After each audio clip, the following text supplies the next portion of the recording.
बिस्मिल्लाहिर्रहमानिर्रहीम। अस्सलाम वालेकुम dear viewers, hope you are fine. आज मैं आपके लिए लेकर आई हूँ बहुत ही नरम और जूसी, किसी भी दावत की शान और जान सीख कबाब की रेसिपी। बहुत ही आसानी से हम इसको घर में तैयार करेंगे, होममेड स्पाइसेस के साथ तैयार करेंगे और ये अंदर से इतने नरम बनते हैं और बिल्कुल भी नहीं टूटेंगे। तमाम रेसिपी को मुकम्मल फ़ॉलो कीजिएगा ताकि आपके भी कबाब बहुत ही जूसी और नरम बन सकें।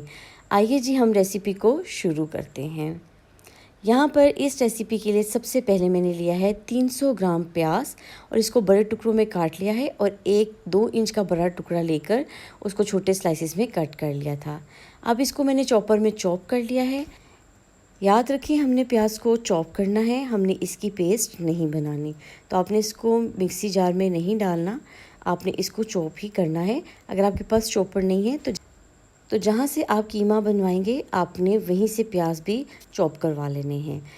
अब ये चीज़ें चॉप करने के बाद मैंने दोबारा से चॉपर में कीमा डाला है। कीमा बिल्कुल बारीक था, लेकिन इसको एक दफ़ा मैं चॉपर में डालूंगी और प्याज का पानी अच्छे से निकाल के बिल्कुल खुश्क करके आपने इसको भी चॉपर में डाल देना है। अब कबाब के मसाले के लिए यहाँ पर मैंने लिया है 1 चाय का चम्मच ज़ीरा और 2 से ढाई चाय के चम्मच सूखा धनिया। इसको आपने अच्छे से साफ़ कर लेना है। ये दोनों चीज़ें भुनी हुई हैं मेरे पास।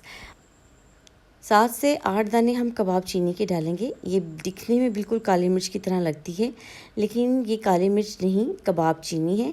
किसी भी पंसार की दुकान से आसानी मिल जाएगी। ये पीपली है।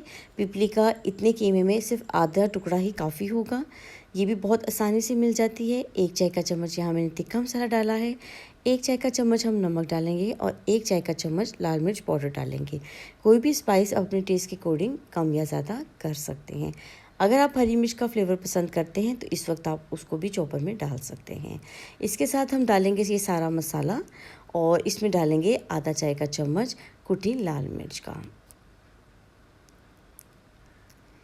अब इसको हम एक दफ़ा चॉपर में चला लेंगे। चॉपर में चलाने से क्या होगा कि बहुत अच्छे से मिक्स हो जाएगा। अगर आपके घर में चॉपर नहीं है तो आप जो मसाले वाली डब्बी होती है फूड फैक्ट्री में, आप उसके अंदर थोड़ा थोड़ा डाल के कीमे को एक दफ़ा चॉप कर लीजिएगा। इससे बहुत ज़बरदस्त से कबाब का कीमा मिक्स भी हो जाता है और बहुत अच्छा तैयार भी होता है। इसकी बाइंडिंग बहुत अच्छी हो जाती है। अब कीमे को हम निकालेंगे किसी खुले बर्तन में और खुले बर्तन में निकालने के बाद यहाँ मैंने 4 खाने के चम्मच इसमें देसी घी शामिल किया है। आप मेल्टेड बटर या घी भी शामिल कर सकते हैं अपने टेस्ट के अकॉर्डिंग। तो यहाँ पर मैंने देसी घी शामिल किया है। एक दफ़ा इसको अच्छे से मिक्स कर लेते हैं। ये बर्फ़ तोड़ने के लिए घर में मौजूद होता है। अगर आपके पास सीख है कबाब वाली तो बेहतरीन है, नहीं तो आप किसी भी चीज़ की मदद से कबाब को थोड़ा सा मटेरियल बनाकर और इस सीख पर लगाकर हाथ की मदद से इसको बढ़ा लेंगे तो ज़बरदस्त से सीख कबाब मिनटों में तैयार हो जाएंगे। इसको बनाने में कोई ज़्यादा टाइम नहीं लगता, ये बहुत आसानी से शेप ले लेते हैं। तमाम कबाब तैयार हो गए थे। इस टाइम पे आप इनको फ्रीज़ भी कर सकते हैं। मैं इसको फ्राई करने का तरीका आपको दिखाती हूँ। बहुत कम सा, सिर्फ 2 खाने के चम्मच या 3 खाने के चम्मच आपने कुकिंग ऑयल या घी या बटर ले लेना है और इसको पैन में अच्छे से लगा लेना है। अब क्या करना है, हल्की आंच पर जब पैन एक दफ़ा गर्म हो जाए तो आंच को हल्का करना है और कबाबों को इसके अंदर सेट कर देना है, यानी रख देना है।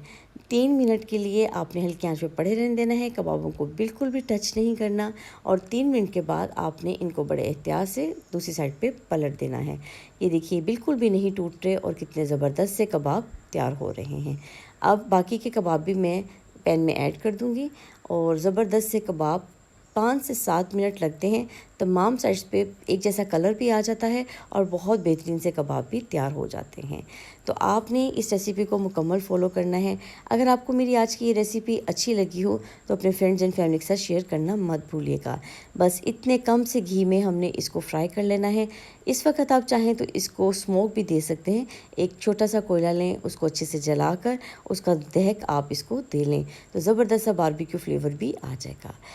इस तरह की मज़ीद रेसिपीज़ के लिए चैनल को सब्सक्राइब करना मत भूलिएगा। रेसिपी को आपने ज़रूर ट्राई करना है और मुझे अपना फ़ीडबैक भी देना है। मिलते हैं किसी नई मज़ेदार सी रेसिपी के साथ। दुआओं में मुझे याद रखिएगा। अपना ख़ास ख्याल रखिएगा। Take care. अल्लाह हाफ़िज़।